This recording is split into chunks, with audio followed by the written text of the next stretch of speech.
નમસ્કાર, જય સ્વામિનારાયણ વિદ્યાર્થી મિત્રો, welcome to RP learning hub. Last સેશનમાં આપણે જ્યાંથી અટક્યા હતા આજે ત્યાંથી જ એક નવા ટોપિકની શરૂઆત કરી રહ્યા છીએ. ચલો આજે આપણે લઈએ એક નવો ટોપિક, પ્રમાણ સૂચક સૂત્ર અને અણુસૂત્રની તારવણી. પ્રમાણ સૂચક સૂત્ર કોને કહેવાય મિત્રો? માની લો કે ગ્લુકોઝનું સૂત્ર યાદ કરો તો C6H12O6 છે. એમાંથી 6 કોમન નીકળી શકે. તમે જો અહીંયા ખાલી સિમ્પલ વિચારો, C6H12O6 તો CH2O આવું થઈ ગયું. 6 કોમન કાઢ્યું મેં, આને 6 વડે ભાગી દીધું. કેટલા વડે ભાગ્યું? 6 વડે. તો એનો મતલબ એમ થયો મિત્રો કે આ જે છે ચોક્કસ સંખ્યાવાળું જે છે એ તમારું પ્રમાણ સૂચક સૂત્ર છે. બરાબર જોજો, સંયોજનમાં રહેલા બધા જ પરમાણુની સંખ્યાનો સાદો ગુણોત્તર દર્શાવે. કયો ગુણોત્તર દર્શાવે છે? સાદો ગુણોત્તર. તો તમે અહીંયા ચેક કરો, કાર્બન કેટલું? તો કે 1, આ કેટલું? 2 અને આ કેટલું? 1. તો એનો મતલબ એમ કે એક સાદો ગુણાંક, અને એ બી તમને કહી દો પૂર્ણાંકમાં જ હોય, તો એને કહેવામાં આવે પ્રમાણ સૂચક સૂત્ર. દાખલા તરીકે ગ્લુકોઝનું પ્રમાણ સૂચક સૂત્ર કયું આવ્યું? તો મેં તમને અહીંયા સમજાવ્યું એમ CH2O આવ્યું. હવે એમાં જો તમે કાર્બનનો 12, હાઇડ્રોજનનો 1 અને ઓક્સિજનનો 16 એમ પરમાણુ ભાર બધાના મૂકી દો તો જે વજન મળે એને કહેવામાં આવે સૂત્રભાર કહેવાય. શું કહેવામાં આવે? સૂત્રભાર. પ્રમાણ સૂચક સૂત્ર પરથી શું મળે છે મિત્રો? સૂત્રભાર મળે છે. એવી રીતે અણુસૂત્ર કોને કહેવાય? તો જે ચોક્કસ સંખ્યા હોય ને એરિયા, એને અણુસૂત્ર કહેવાય. જો અણુમાં રહેલા પરમાણુઓની વાસ્તવિક સંખ્યા દર્શાવે એને કહેવાય અણુસૂત્ર. અને અણુસૂત્રો જે છે મિત્રો એ ગ્લુકોઝ માટે જ વિચારો તો આ એનું પ્રમાણ સૂચક સૂત્ર હતું અને આ એનું અણુસૂત્ર થયું. કેમ કે વાસ્તવિક સંખ્યા 6, 12 અને 6 છે. દાખલા તરીકે ઇથેન, અણુસૂત્ર કયું? તો કે C2H6. પણ C2H6માં 2 કોમન કાઢી નાખો તો એક સાદો ગુણોત્તર મળે. તમે C2H6 લખો તો 2:6 તો 1:3 થાય. તો એનો મતલબ એમ કે આ CH3 એનું પ્રમાણ સૂચક સૂત્ર થયું, સાદો ગુણોત્તર. અને C2H6 એનું શું થાય છે? અણુસૂત્ર થાય છે. તો કહેવાનો મતલબ એમ છે કે ગ્લુકોઝનું પ્રમાણ સૂચક સૂત્ર કયું? તો કે CH2O. ગ્લુકોઝનું અણુસૂત્ર કયું? તો કે C6H12O6. તો મિત્રો તમે જુઓ, આ બંને વચ્ચે જે ગુણાકાર ભાગાકાર કરવામાં આવ્યો એ સંખ્યાને કહેવામાં આવે ગુણક સંખ્યા n કહેવાય. શું કહેવાય? ગુણક સંખ્યા n. જો પ્રમાણ સૂચક સૂત્ર પરથી મળશે આપણને સૂત્રભાર. બરાબર સમજો. દાખલા તરીકે મેં તમને હમણાં જ શીખવાડ્યું કે ભાઈ CH2O હોય તો કાર્બનનો 12, હાઇડ્રોજનના 1 + 1 એટલે 2 છે, ઓક્સિજનનો 16 તો 16 ને 14 30 થયો. તો સૂત્રભાર કેટલો મળે? 30. અણુસૂત્ર C6H12O6. તો અણુભાર આમાં કિંમત મૂકો આવી જ રીતની બધી, તો અણુભાર મળે આપણને 180. તો મિત્રો આ બંનેનો ભાગાકાર કરવામાં આવે અણુભારના છેદમાં સૂત્રભાર, તો એને કહેવાય ગુણક સંખ્યા n. દાખલા તરીકે આપણા માટે વિચારીએ તો કે 180 ભાગ્યા 30 એટલે 30 છંગ 180. તો ગુણક સંખ્યા કેટલી થઈ? 30. જે હમણાં તમને પાછું ટાઈપિંગ કરીનેલું છે જ જો. તો મિત્રો આના ઉપરથી તમને મળી જાય અણુસૂત્ર બરાબર n ગુણ્યા પ્રમાણ સૂચક સૂત્ર. રેડી? દાખલા તરીકે CH2O છે અને તમારી ગુણક સંખ્યા એવી 6, તો તમે એને ગુણી દો તો C6H12O6 મળી ગયું, જે અણુસૂત્ર છે. ટૂંકમાં જો તમને પ્રમાણ સૂચક સૂત્ર આપે અને તમને બેવનો અણુભાર ને સૂત્રભાર આપ્યો હોય તો તમને n મળી જાય તો તમે એના વડે ગુણી દો તો તમને અણુસૂત્ર પણ ખ્યાલ આવી શકે. ઓકે, તો મિત્રો હવે આપણે કેટલાક ઉદાહરણો લઈએ કે જેમાં અણુસૂત્રને ગણતા શીખાઈ જાય એવા. દાખલા તરીકે આ સંયોજનો લખેલા છે મિત્રો. B2H6 જે આંકડો કોમન નીકળે ને એ આપણો n છે. તો આમાંથી 2 કોમન નીકળે. જો આમાંથી તો 2 ને 12 હું કાઢું તો આનું પ્રમાણ સૂચક સૂત્ર બની જાય BH3. જો નહીં નીકળતું હોય તો 1 લખી દઈશું. આની અંદર તમે જો 6 કોમન નીકળે એટલે આપણો n કેટલો ગણાશે? 6. તો આનું પ્રમાણ સૂચક સૂત્ર કયું ગણાય આનું? તો કે CH2. બરાબર. ચલો આમાંથી પણ 2 સામાન્ય નીકળે છે મિત્રો, તો એનો મતલબ એમ કે એનું પ્રમાણ સૂચક સૂત્ર C. આમાંથી એવો કોઈ આંકડો સામાન્ય નીકળતો નથી, કેમ કે 2 નીકળે છે. તમે જો આ અહીંયા 2 છે, અહીંયા 4 છે, તો 2 નીકળે, પણ S એક જ છે એટલે 2 નીકળે નહીં, તો 1 જ નીકળે. તો આ જ એનું પ્રમાણ સૂચક સૂત્ર પણ થશે, Na2SO4. એવી જ રીતે Fe twice SO4 3 ટાઈમ્સમાં પણ કોઈ આંકડો પ્રમાણ સૂચક સૂત્ર બનાવવા માટે બહાર કાઢી શકાતો નથી. એટલે આ Fe2SO4 3 ટાઈમ એમનું એમ. એસિટિક એસિડમાં જુઓ તો એકચ્યુઅલી સૂત્રો આવું છે. જો C2 છે, એક અહીંયા એક અહીંયા, H4 છે, 3 અહીંયા એક અહીંયા, અને O2 છે, તો 2 કોમન નીકળે. જો તેનો મતલબ એમ થાય CH2O. જો C/H/111 આ સૂત્ર કોનું છે મિત્રો? ખાંડનું છે. તો ખાંડનું પ્રમાણ સૂચક સૂત્ર એનું એ જ બેઠું રહે જે અણુ સૂત્ર છે. કેમ? તો કે 12 અને 22 માંથી કોમન કાઢી શકાય 2, પણ અહીંયાથી 11 છે, અહીંયાથી 12 નીકળતું નથી. ચલો C6H6 કોનું સૂત્ર છે યાદ છે? તો કે બેન્ઝીન. તો 6 કોમન નીકળે, તો CH. સવાલ એ નથી કે આવું કોઈ પૂછશે કે નહીં, સવાલ એ છે કે આપણને આવડે છે કે નહીં. મિત્રો ઘણીવાર નાનકડી ભૂલ પણ આપણે લઈ ડૂબે. દાખલા તરીકે તમને આ બેન્ઝીન માટે જ કીધું હોય, તો મિત્રો કોઈ સંયોજનોનું પ્રમાણ સૂચક સૂત્ર CH છે, અણુભાર 78 ગ્રામ પ્રતિ મોલ છે, તો અણુ સૂત્ર કયું? હવે CH પ્રમાણ સૂચક સૂત્ર તો ઘણા બધાનું હોઈ શકે ને, એટલે આપણે CH પરથી એનો સૂત્ર ભાર મળે. સૂત્ર ભાર મળે આપણને મિત્રો 13. અણુભાર રકમમાં તમને આપવામાં આવેલો છે મિત્રો 78, તો ગુણક સંખ્યા મળી જાય 78/13 એટલે કે 6. તો હવે તમને અણુ સૂત્ર મળી જશે. કઈ રીતે? તો કે 6 કૌંસમાં CH is equal to C6H6. આવી ગયો? જો આવ્યું. ગુણક સંખ્યા કેટલી હતી? 6. જો આવી થઈ ગઈ. તો કહેવાનો મતલબ આવી રીતે આપણે શોર્ટકટ આપી દે. ચલો મિત્રો, હવે ટોપિક છે મિત્રો ટકાવાર પ્રમાણ. કોઈ પણ સંયોજન હોય એમાં જે તે તત્વોનું ટકાવાર પ્રમાણ કેટલું? તો કે કોઈ પણ સંયોજન, દાખલા તરીકે હું MXHY ગણું છું. આના ઉપરથી ન સમજાવું. જો મારે માની લો કે પર્સન્ટેજ ઓફ M કાઢવું હોય તો કેવી રીતે મળે? તો સૌથી પહેલા MXHY નો અણુભાર ઉપર લખવું પડે X જેટલી સંખ્યા હોય તે, એટલે કે આણ્વિકતા, ગુણ્યા M નો પરમાણુ ભાર અને એને ગુણ્યા 100. તો મિત્રો હવે તમે H નું સૂત્ર જાતે બનાવો. ચાલો ચેક કરો. H નું પર્સન્ટેજ બરાબર Y ગુણ્યા H નો પરમાણુ ભાર, રેડી, છેદમાં MXHY નો અણુભાર ગુણ્યા 100. આવું દરેક માટે બની શકે. દાખલા તરીકે પાણી છે આપણું, આ પહેલું એક્ઝામ્પલ. પાણીનો પહેલા તો અણુભાર કેટલો? તો કે પાણીનો અણુભાર છે 18, હાઇડ્રોજનના 2, ઓક્સિજનના 16. તો પર્સન્ટેજ ઓફ H કેટલું બને?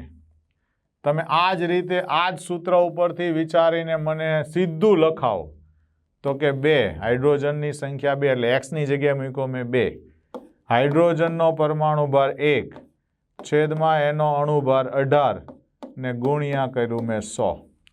તો એનો મતલબ એમ થયો કે 2 નવા 18, 11 નવા 99 એટલે 11.11. એ પર્સન્ટેજ આવી ગયું એક્સ, એટલે કે એમનું પર્સન્ટેજ, એટલે આપણે એચનું પર્સન્ટેજ. પર્સન્ટેજ ઓફ ઓ એવી જ રીતે થાય. જો ઓની સંખ્યા કેટલી? 1, એનો અણુભાર કેટલો? 16, ટોટલ કેટલો? 18, ગુણ્યા કેટલું? 100. રેડી?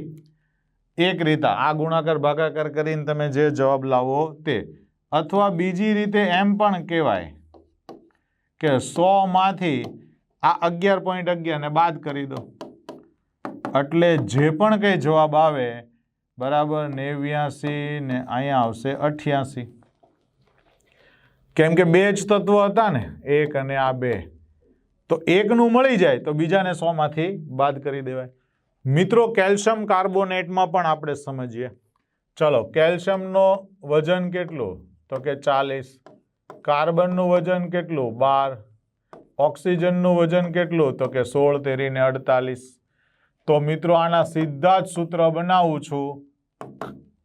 બરાબર, તમારે ખાલી કેલ્સી મારતા શીખવાનું. ચાલો અહીંયા જોજો, 40 ગુણ્યા 1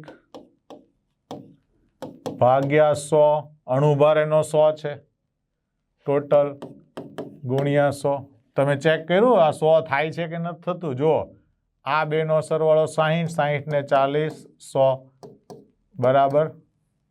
ચાલો હવે મિત્રો તમે જુઓ, તો એનો મતલબ 100 તો ગયા દર વખતે, તો જેટલું વજન આવશે એટલું જ ટકાવારી આવશે ને. તો હવે તો સિમ્પલ થઈ ગયું. તો કે આ 12 છે, ભાગ્યા 100 ગુણ્યા 100, એટલે આના ટકા કેટલા આવ્યા? 12. ઓક્સિજન કેટલું છે? આયરું 48. તો કે 48 ભાગ્યા 100 ગુણ્યા 100, તો જવાબ આવ્યો 48%. તો કહેવાનો મતલબ એમ છે કે આની અંદર દરેકનું પર્સન્ટેજ પ્રમાણને ચડતા ક્રમમાં ગોઠવો. તો કે કાર્બન કરતા કેલ્શિયમ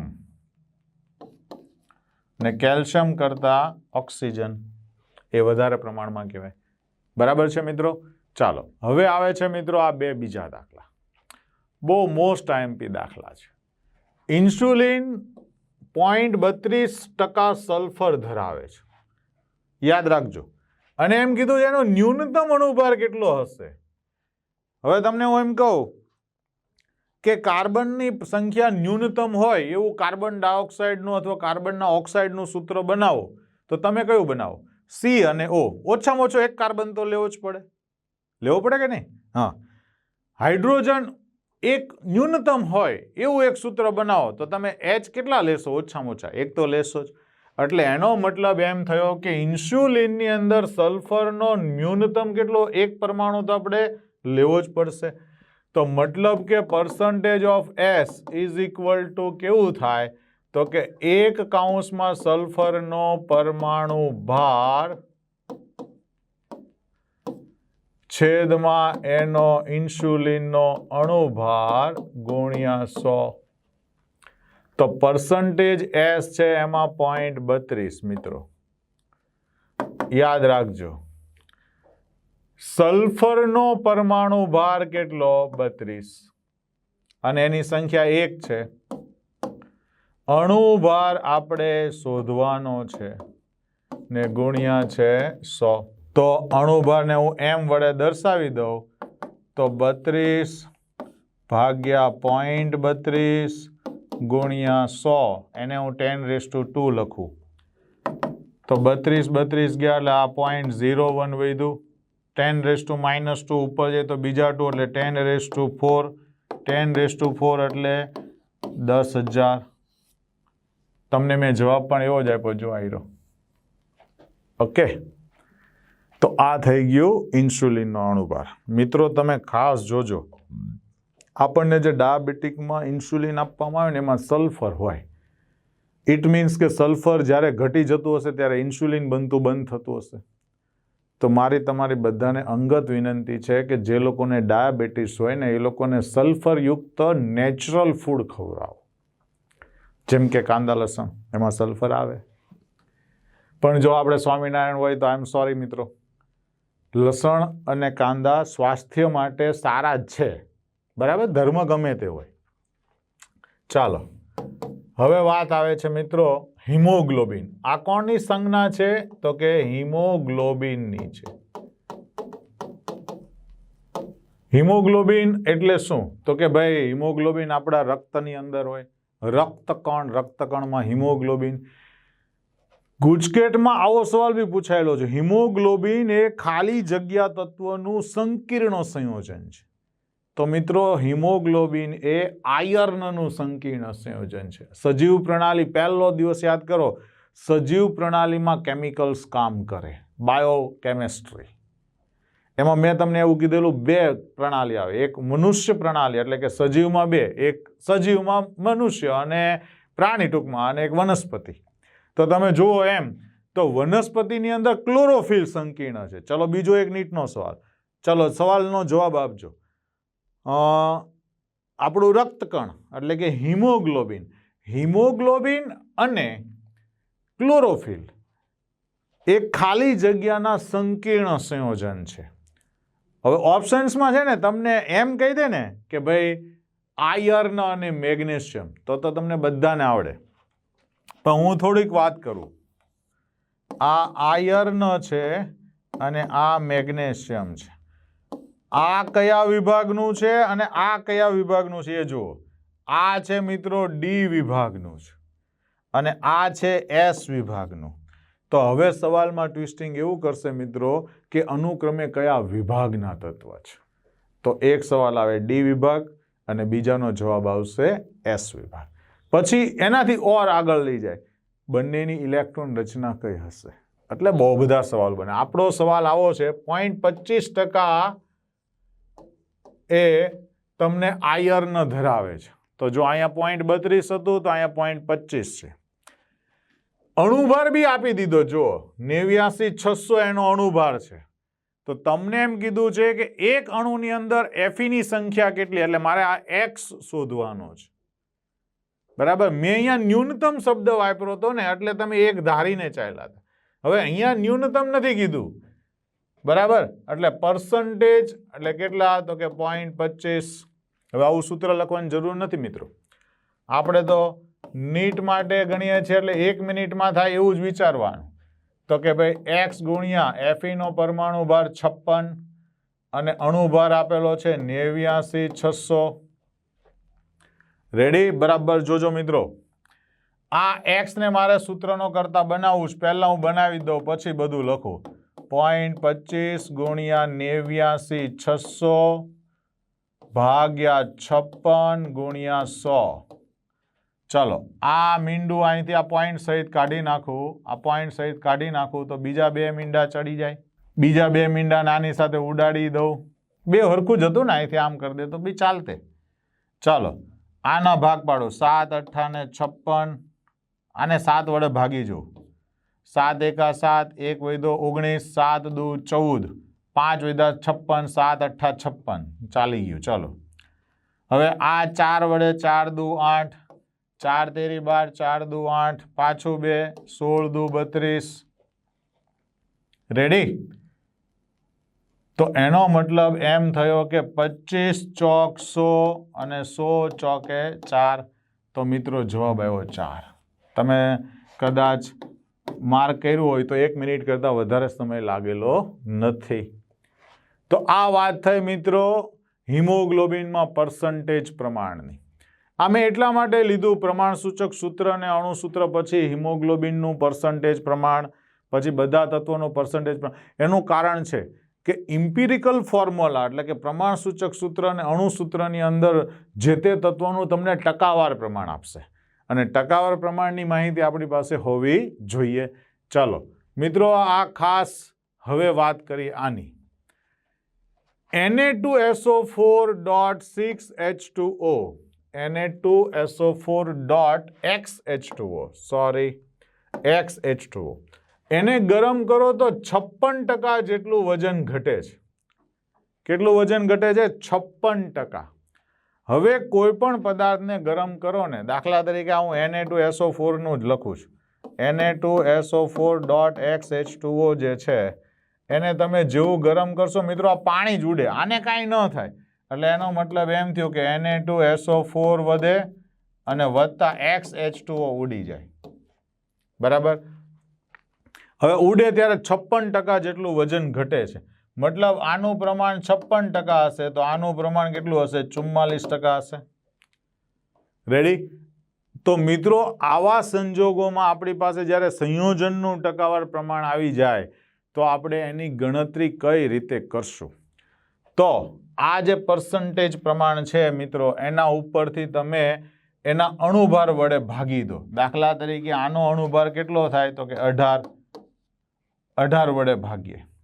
આનો અણુભાર કેટલો થાય મિત્રો? તો આપણે એ ગણવો પડે. Na2SO4 23 દુ 46 વત્તા 16 દુ 32 વત્તા 16 ચોક 64 4 ને 2 6 6 ને 6 12 નો બગડો વધી પડી 1 4 ને 5 ને 3 8 8 ને 6 14 142. જોજો હું બોલું ઈ 40 તેરી 120 થાય. બરાબર છે. એટલે આ જે છે એ 45 જેવું છે. બરાબર જોજો 40 ગુણ્યા 3 કરો તો 120 થાય. હવે આ 44 ગુણ્યા 3 કરીએ તો બીજા 12 ઉમેરીએ તો 132 જેવું થાય. તો નિયર રેસ્ટ ટુ એ 1/3 જેવું થાય અને આને ગુણીએ તો એ 1/3 જેવું થાય. 3 પોઈન્ટ સમથિંગ થશે ને 18 તેરી 54 એટલે 3.3 જેવું ગણી લઈએ નિયરેસ્ટ. તો એનો મતલબ એમ થયો કે આ બેયના ગુણોત્તર તમે જુઓ તો આનો 1/3 છે અને આનું 3.3 આવ્યું. મતલબ કે જો આ 1 હોય તો આ 9.9 જેવું હોય એટલે કે નિયરેસ્ટ તમે કેટલા લઈ શકો? 10 લઈ શકો. કેટલું લઈ શકો? 10. ચાલો આ બધી જ ગણતરીને આપણે એક બીજી રીતે પણ સમજીએ એટલે એ આ રીતે થશે મિત્રો. જો આવું એક કોષ્ટક બનાવવામાં આવે એમાં પહેલું લખવામાં આવે સંયોજન, બીજું હવે એનું પર્સન્ટેજ ભાર, ત્રીજો એનો અણુભાર, અણુભાર પરથી મોલ, મોલ પરથી એનો સાદો ગુણોત્તર ને છેલ્લે આવે પૂર્ણાંક. કેવી રીતે જુઓ તમે NCERTમાં આ દાખલો ગણેલો જ હશે આવો. તો સૌથી પહેલા આપણી પાસે કયા બે ભાગ હતા? તો Na2SO4 અને XH2O. તો H2O જ લખવાનું, X નહીં લખવાનું. X તો આપણે શોધવું છે. બરાબર. X એટલે આ આપણો N જે છે ને એ જ તમારો X છે મિત્રો. બરાબર. ચાલો તો આ પર્સન્ટેજ કેટલું બેવનું? તો તમે જુઓ છો એમ એકને આપણે 44 કીધું, આ 56% ઘટ્યું. જો પાણી ઉડી ગયું એટલે પાણીનું વજન મેં કેટલું લીધું? 56%. તો Na2SO4 નું વજન કેટલું લેવામાં આવે? 44%. હવે એનો અણુભાર, આનો અણુભાર કેટલો? તો કે 142. પાણીનો અણુભાર કેટલો? 18. હમણાં જ મેં તમને સમજાવ્યું હતું. હવે આ બેયનો ગુણોત્તર લેવામાં આવે, આ બેયનો ગુણોત્તર લેવામાં આવે તો જવાબ આપણને મોલ સંખ્યા મળે 0.3 અને 3.11 નિયરેસ્ટ ટુ થાય. બરાબર.